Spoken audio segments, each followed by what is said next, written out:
So on this particular basket, we are going to use some 1/4" oval. The reason that I like 1/4" oval for ribs is it is strong and it gives a flat look versus if you used round material for ribs. I think round material is probably stronger and less likely to warp. But for this one, because it is a small basket, this is what we're going to try. So I want to talk to you about putting a rib in and what it needs to look like. Really important stuff. That would be what is called a blunt cut. That is not going to stay in a basket. What you need is something that looks like that. It's got a nice point. You don't get your steaks or ribs, sorry, wet. At least not at this point, okay? You want them strong, you want them rigid. If you soak them, if you get them wet, they get supple and then you lose your shape. You want rigidity in the structure. You want flexibility in the weaver. Okay, so what I'm going to do to start. Okay, so you can see that I replaced that 1/4" oval with a piece of number 8. And what I did is you can't really get enough of a point on a piece of number 8 round by just cutting it. Maybe more so with garden shears, but what I did is I said, okay, what I want to do is I want a better point on that. So I took an X-Acto, and so I could get a better point on this. It's more tapered, okay, and that's going to stay in better. You'll notice that I may be holding that X-Acto like this, but I am not moving it. I move the material, all right? If you move the material and not the knife, you'll never get cut. So I'm going to do the same thing over here. I just want this to have a little bit, and I could have cut this first and sliced it and then did this, but I just want to show you what my technique is for thinning these down, okay? So I've measured them for what I wanted, and I'm not giving the exact measurements because it all depends on where you set your handle. Eyeball it first, make a decision on where you want it or what the length is that you want it, and then do the other side the same length. So I went ahead, see, I put a hole in here, right? And I'll see if this is gonna go in. And remember, these guys don't get shoved in for long ways. They're just placed here, okay? This could be because that tip needs to be a little bit thinner, okay? Or my hole needs to be a little bit bigger. One thing I will tell you, if you think on a rib constructed basket that you can like put in half and say, oh, you got a phone call, and so, yeah, I need a little bit thinner. And so I'm gonna sit and talk for 15, 20 minutes and then come back to this basket. When you're at this point, it's pretty much a critical basket for getting in the ribs because you don't want to lose the moisture in that that lash. If that gets too dry, then it's going to get brittle and start breaking on you. And once again, you think, why did I take this course? This isn't fun, okay? When you are in the critical stages of getting these first 6 ribs in, don't take a phone call. Don't think I'm going to sit this down and let it go. I'll let you know when we get to the point where you can sit it down and let it go. This isn't the point. And remember, I told you, these are placed in, okay? They don't get railroaded in for 29 inches. They're just gently placed in. Okay, so I'm pretty good with what that shape looks like right now. And remember, we weave this upside down. So let's get to weaving. Let me grab a weaver and we'll get going. Okay, so I'm going to start behind that rim, so you can't see my start, basically. Now, this is a little precarious, okay?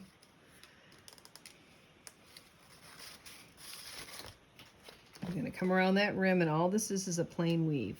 Until you get about 3 or 4 rows in here, you gotta kind of take it easy, using 2 hands, getting things where you want them. And some people start this off like using maybe number 2 or number 3 round reed, and that's okay too, just to kind of get their stakes where they want them to start off. We are going to use 11/64 because it is supple. And I don't use a really long piece starting out, and the reason for that is, I don't, you know, you got enough things going on here without a really long weaver that you're pulling. So I'll show you how you start another one. But this is just plain weave over and under. Now, one thing I will tell you, you know, we kind of went overboard here on this design. If I was going to do some embellishment on the bottom of the handle after the basket was done, I would clean this up, but I'm not going to, so I'm not real worried about it. So I want to do, I think I've got like 4. Now notice how I did this. I held this here and I pulled. Why did I do that? Because I want these to be level. I don't want it to be what I call piano key-ish. Okay, and remember I said when you're weaving one of these baskets, you want to put in more ribs as soon as possible, right? Okay, so let's see how much weave I've got going here. I've got 1, 2, 3 on this side. I have 1, 2, 3, 4 on that side. So I'll bring this up here. Now we're even. Okay, and I'm going to leave this side alone for a minute. These are anchored. Yeehaw, let's go do the other side. So I start with another piece that's wet. It's been sitting in there. And I'm going to start behind that bottom handle, okay? And that way I can weave with 2 hands, and I've got this in my lap, and I'm actually anchoring it with my, you know, holding it with my knees starting out here. I went around the rim. And then I am gonna pull that up a little bit. Now here's the thing when you're doing rib baskets, things shift around. And sometimes they don't shift in the right direction. So if they need adjusting, I'll show you how to do that. Around the other rim and back, just plain weave. And that decided to have a moment. So we're gonna put it back in there until it, seriously, I need you to stay in there. Okay. So, and we're on the other side. This is my second wrap around here, and that means that this is the 1, 2, 3, 4th row on this side. Okay.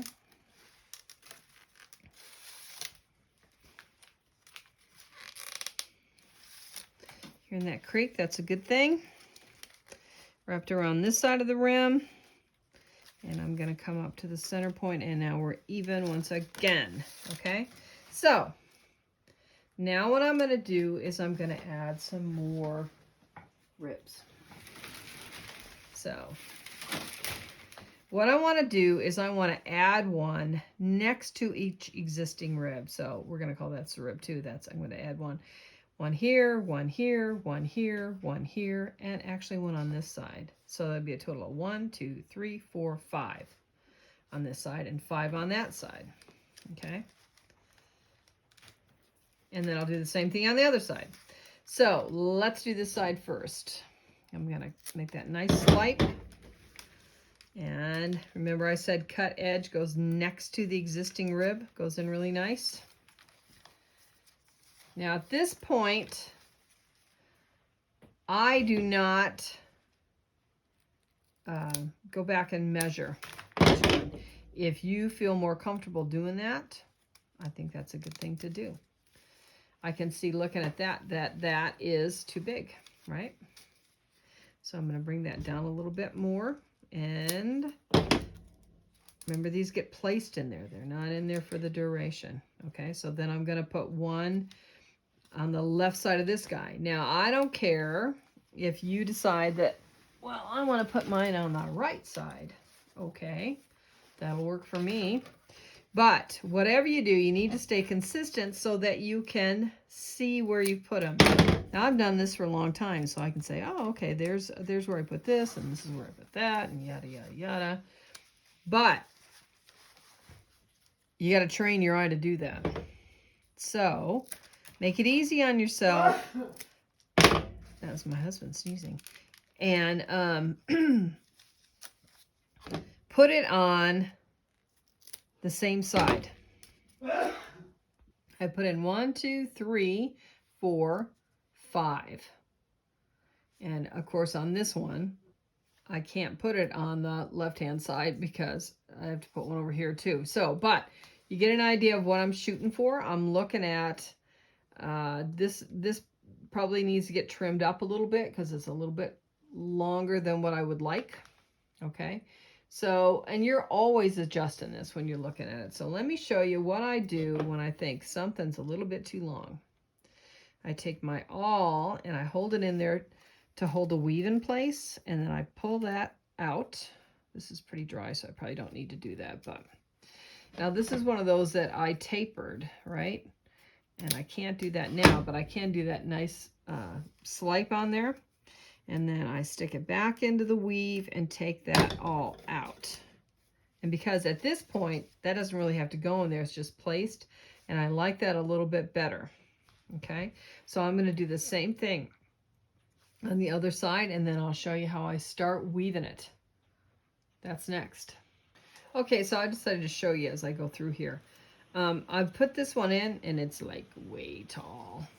So I'm looking at it from this angle and thinking, that ain't gonna work. So what I do is I take it out and I trim it up a little bit. And I put it back in there and see what I think. See if I like it. Is that better? That's still higher than this one. And this has really got bent over here. You know, so it was way up here before, but I put this new one in, so now it's way over here short. Don't like that. Okay, so I'm going to try trimming this up again. Okay. Now the other thing I can do is I can pull out this other one a little bit. Now I got to watch how much I pull, because if I pull it out of the weave, then I got a problem. Okay. And I'm going to put one right next to this guy, next to that pivotal rib. So here he is next. So a lot of this is eyeballing at this point. You got your basic frame, and that's all the same size. That's good. But as you fill in, it's eyeballing because things shift around. So I am going to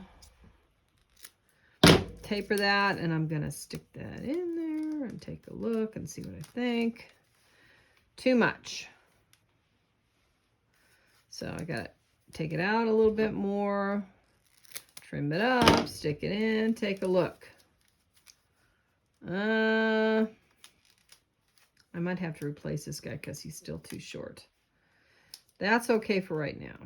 And then I'm going to put another one in here and one in here. So, and these are all on the right side. On the other side, they were all on the left side. But as I said, whatever you do, whatever side you're working on, stay consistent so you can see where you added them. Okay, that looks pretty good. I'm going to put this last one in here. And then I should have 10 new ribs. Woohoo! In here. Okay. That's a little bit too big. So I'm going to pull him out and trim him up again. Okay. It is still not time to take a phone call or chat with your neighbor. But we're getting closer. So I'm going to trim this up a little bit more if I don't like it. And that's a little better. This probably could get trimmed up a little bit more too. And it's just eyeballing it. Okay. So what you're trying to do is have a nice transition to the next stake. And if it doesn't look good, you can always trim it up.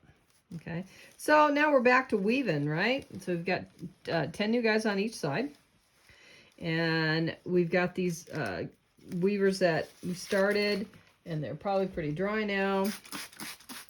So we are going to get them wet, and we're also going to give those tips a little spray. And the reason that we're going to do that is because it makes them expand a little bit and hold. And you think, well, what?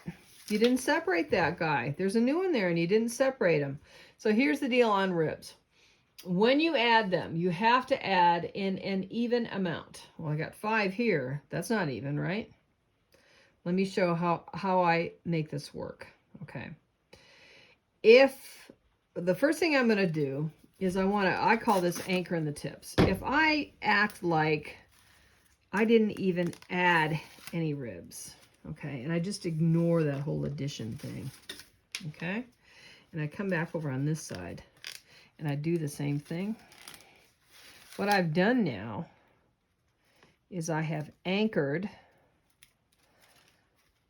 all these tips before I start separating them.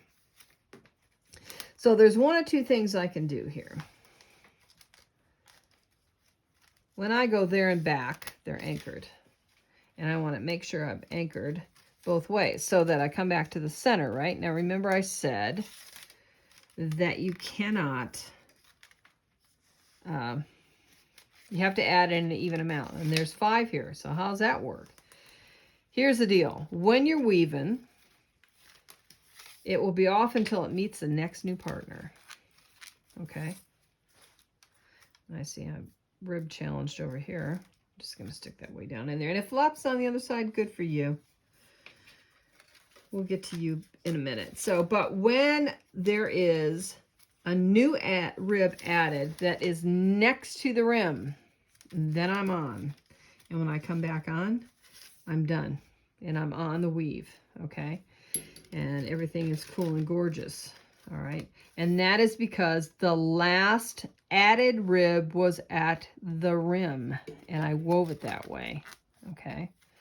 Now, because this is 10 total, if I would have started separating at the rim and did all of them, it still would have worked because then it's an even amount.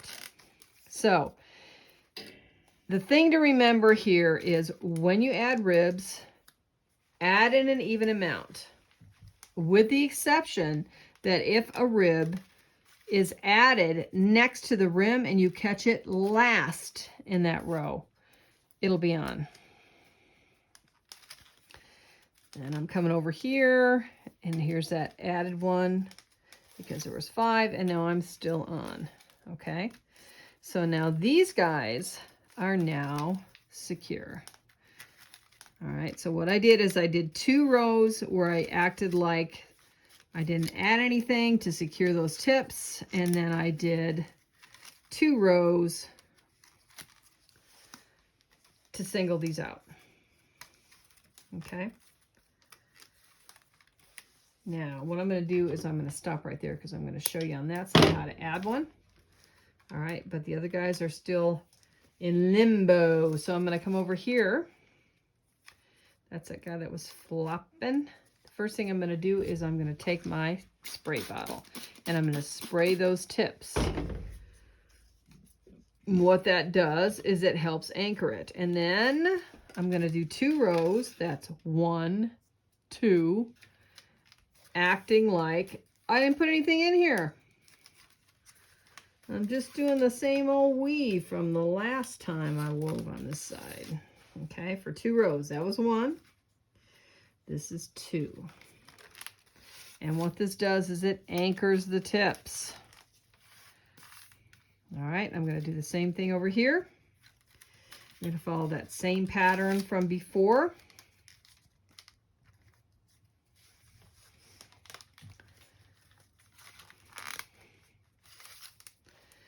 Here's my second one as I come back to the center. Now, as I do come back to the center and I go past that bottom rim, I can start separating them into singles, making sure that I got a nice wet weaver. Here we go. Okay. So this is the first one of me weaving them into singles. And if this stuff's in the way, it goes away. Okay.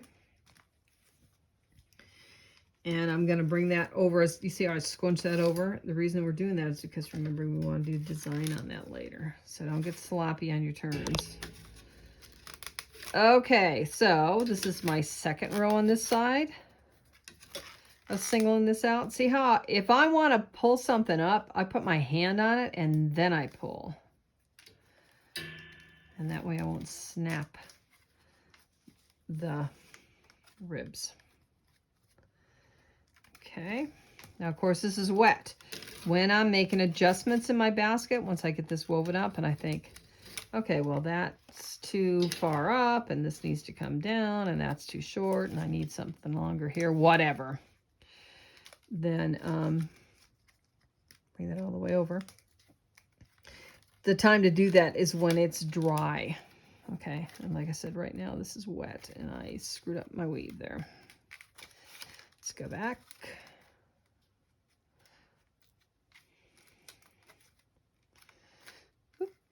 So this would bend under and over that one. And we'll stick this back in here. And that will be over this one. So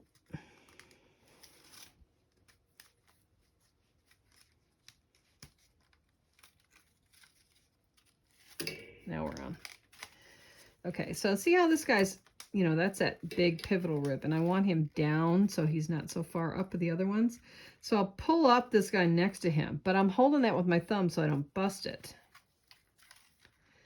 All right, now is the time if you need to answer the door, have a cup of coffee with your neighbor, tell a dog to shut up, whatever it is. Now's the time to be able to do that.